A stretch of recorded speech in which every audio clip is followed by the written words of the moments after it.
Okay, so you wanna buy a car dealership. Here's the number that stops most people cold. Getting the keys to a single new car franchise can run you anywhere from $3 million to well over $20 million, and that's before you've sold a single vehicle. Not because the cars are expensive, because the right to sell them is. You're not really buying a building full of inventory. You're buying permission. And that permission might be one of the strangest assets in all of retail. Most people picture owning a dealership as owning a really nice store. Prime location, shiny inventory under bright lights, salespeople in blazers, and every car that rolls out the door hands you a fat markup. That's the fantasy. Here's the problem: on the actual sale of a new car, dealerships average somewhere around 2 to 3% gross margin. Sell a $40,000 SUV and you might clear $800 before a single overhead cost. Sometimes less. Sometimes the manufacturer's month-end incentive is the only thing keeping that number above zero at all. So if selling the car itself barely covers the lights, why do dealerships keep existing? And why do the biggest groups in the country keep buying more of them? Here's the reframe, and it's the one thing to hold on to for the rest of this: a car showroom isn't really a car selling business. It's a financing and service business that happens to use cars as the doorway. The showroom gets people in the building. The finance office and the service bay are what actually keep the lights on. Picture what a single day actually looks like on a mid-sized dealership lot. A sales team works the floor and the phones, following up on leads that came in overnight. Out back, a service department with a dozen or more bays is running almost the whole day. Oil changes stacked next to warranty repairs stacked next to a transmission job that's been on the lift since Tuesday. Upstairs, a finance office is quietly doing math on every single deal that gets written, because that's where a huge amount of the actual profit gets made. The cars in the showroom are almost a stage set.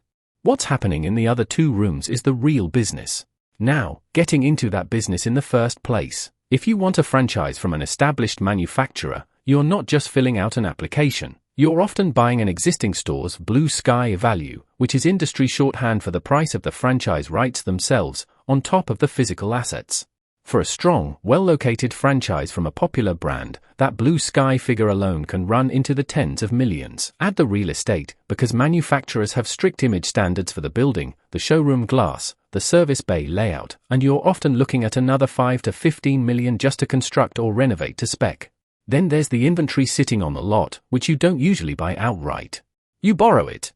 That's called floor plan financing, and it's one of the strangest parts of this business. A bank or the manufacturer's own captive lender fronts you the money to stock a lot full of cars, and you pay interest on every single vehicle sitting there until it sells. When interest rates are low, that cost is almost invisible.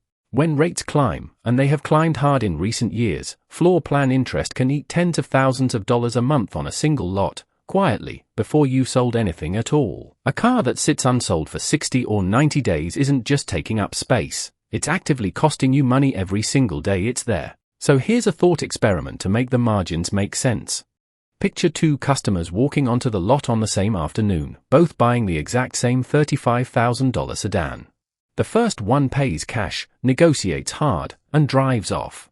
That deal nets the dealership maybe $500 in gross profit, and honestly, some cash deals net close to nothing once you count the sales commission. The second customer finances through the dealership, adds an extended warranty, and rolls in a service contract. That single deal might net $2,000 to $3,000, sometimes more, almost none of it coming from the price of the car itself. Same vehicle, same sticker, wildly different outcome for the business, because the second deal isn't really a car sale. It's a financial product with a car attached to it. That's the finance and insurance department, F&I for short, and it's the quiet engine of dealership profitability. Industry figures routinely show F&I contributing well over $1,000 of pure profit per vehicle, sometimes closer to $2,000, on products that cost the dealership almost nothing to deliver. It's the highest margin part of the entire operation, by a wide distance. And it only exists because the car itself was priced to just barely break even. But even F&I isn't the real backbone. That title belongs to the service department, and this is the part almost nobody outside the industry expects. Fixed operations, meaning service and parts, typically make up a modest slice of a dealership's total revenue, often somewhere in the range of 10 to 15%. And yet that same department can generate close to half, sometimes more, of the dealership's total gross profit. An oil change might only bring in $60, but the margin on it is enormous compared to a car sale. A warranty repair gets reimbursed by the manufacturer at a rate that, over the life of a franchise, adds up to serious money. The showroom sells the car once. The service bay gets paid to see that same customer again and again for years, which means the actual cost structure of this business looks almost backwards from what people expect. Payroll is enormous, because you're running sales staff, finance managers, and certified technicians, and good technicians are hard to find and harder to keep, often commanding real salaries because a misdiagnosed repair can cost the dealership thousands in comebacks. Advertising is a constant grind too, because manufacturers expect their dealers to spend real money defending their share of a local market against 3 or 4 competing stores selling the exact same brand 15 minutes down the road. And then there's that floor plan interest sitting underneath everything, a cost that never sleeps, tied directly to interest rates you don't control. Which brings up the forces actually shaping whether any of this works. Manufacturers control allocation, meaning they decide which dealers get the popular, high-margin trims and which ones get stuck moving base models nobody wants at a discount. State franchise laws, in most of the country, protect dealers from being cut out by the manufacturer directly, which is exactly why this industry still exists in a recognizable form instead of becoming pure factory direct sales. And that protection has been tested hard. Tesla spent years fighting state by state for the right to sell directly to consumers, skipping the dealership model entirely, and in states where it succeeded, it proved the franchise system isn't some unbreakable law of nature. It's a legal structure, and legal structures can change. For a real-world example of how this plays out at scale, look at AutoNation, the largest automotive retailer in the United States. It didn't build its scale by fighting harder for 2% margins on new cars. It built it by leaning hard into used vehicles, service, and finance across more than 300 locations, treating the new car sale almost like a marketing expense to feed the higher margin businesses around it. That's not an accident. That's the entire structure of this industry, just executed at a size most single-store owners will never reach, which brings up the real risks, and there are a few big ones stacked on top of each other. The first is interest rate exposure, because floor plan debt means your carrying costs rise and fall with the broader economy whether you like it or not. The second is the shift to electric vehicles, and this one worries a lot of people already in the business, because EVs have far fewer moving parts than a gasoline engine. Fewer parts means fewer things break, which means less recurring service revenue, and remember, service is where most of the real profit lies. If that well runs dry over the next decade, the whole financial model underneath this business needs to be rebuilt. The third risk is simpler and older, a recession. Car buying is one of the first things people delay when money gets tight, and a dealership with millions in fixed real estate costs and floor plan interest doesn't get to pause those bills just because customers paused theirs. So does the math actually work out if you're the one signing for it? Here's the optimistic version.